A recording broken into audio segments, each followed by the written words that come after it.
ಮಾಜಿ ಪ್ರಧಾನಿ ದೇವೇಗೌಡರಿಗೆ ಕೈತಪ್ಪಿದ ರಾಜ್ಯಸಭಾ ಟಿಕೆಟ್. ದೇವೇಗೌಡರ ರಾಜ್ಯಸಭಾ ಮರುಪ್ರವೇಶದ ಕನಸಿಗೆ ಬಿಜೆಪಿ ಬ್ರೇಕ್. ಮೈತ್ರಿ ಪಕ್ಷವಾಗಿ ಗುರುತಿಸಿಕೊಂಡಿರುವ ಜೆಡಿಎಸ್ಗೆ ಬಿಜೆಪಿ ಬಿಗ್ ಶಾಕ್.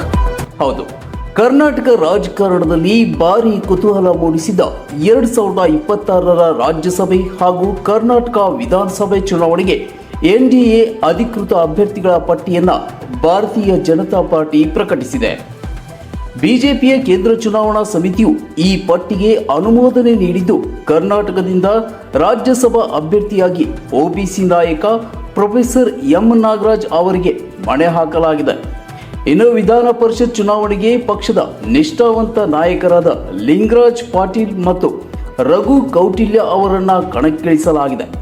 ಆದರೆ ಬಿಜೆಪಿಯ ಈ ಹಠಾತ್ ನಿರ್ಧಾರವು ಮೈತ್ರಿ ಪಕ್ಷವಾದ ಜೆಡಿಎಸ್ಗೆ ಭಾರಿ ಆಘಾತ ನೀಡಿದ್ದು, ಮಾಜಿ ಪ್ರಧಾನಿ ದೇವೇಗೌಡರ ಮರು ಆಯ್ಕೆಯ ಲೆಕ್ಕಾಚಾರ ಸಂಪೂರ್ಣ ಉಲ್ಟಾ ಆಗಿದೆ. ಇನ್ನು ರಾಜ್ಯಸಭಾ ಟಿಕೆಟ್ ಆಕಾಂಕ್ಷಿಯಲ್ಲಿದ್ದ ಪ್ರಾದೇಶಿಕ ಪಕ್ಷ ಜೆಡಿಎಸ್ಗೆ ತೀವ್ರ ನಿರಾಸೆಯಾಗಿದೆ. ಸದ್ಯ ರಾಜ್ಯಸಭಾ ಸದಸ್ಯರಾಗಿರುವ ಮಾಜಿ ಪ್ರಧಾನಿ ದೇವೇಗೌಡರ ಅವಧಿ ಮುಕ್ತಾಯಗೊಳ್ಳುತ್ತಿದ್ದು, ಹಿರಿತನದ ಆಧಾರದ ಮೇಲೆ ಬಿಜೆಪಿ ಮತ್ತು ಜೆಡಿಎಸ್ ಮೈತ್ರಿಯಿಂದ ದೇವೇಗೌಡರನ್ನೇ ಜಂಟಿ ಅಭ್ಯರ್ಥಿಯಾಗಿ ಮರು ಆಯ್ಕೆ ಮಾಡಬಹುದು ಎಂಬ ಬಲವಾದ ಆಸೆ ಜೆಡಿಎಸ್ ಶಾಸಕರಲ್ಲಿತ್ತು.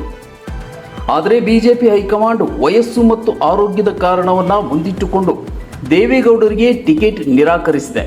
ಒಟ್ಟಿನಲ್ಲಿ ದೇಶ ಕಂಡಂತ ಧೀಮಂತ ನಾಯಕ ಎಚ್.ಡಿ. ದೇವೇಗೌಡರಿಗೆ ಈ ಬಾರಿ ರಾಜ್ಯಸಭಾ ಟಿಕೆಟ್ ಕೈತಪ್ಪಿರುವುದು ಮೈತ್ರಿ ಪಕ್ಷದಲ್ಲಿ ಹಲವು ಚರ್ಚೆಗಳನ್ನು ಆರಂಭಿಸಿದೆ.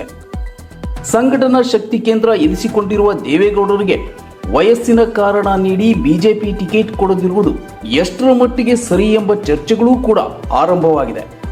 ಪೊಲಿಟಿಕಲ್ ಬ್ಯೂರೋ, ಕರುನಾಡ ಕೇಸರಿ ನ್ಯೂಸ್, ಬೆಂಗಳೂರು.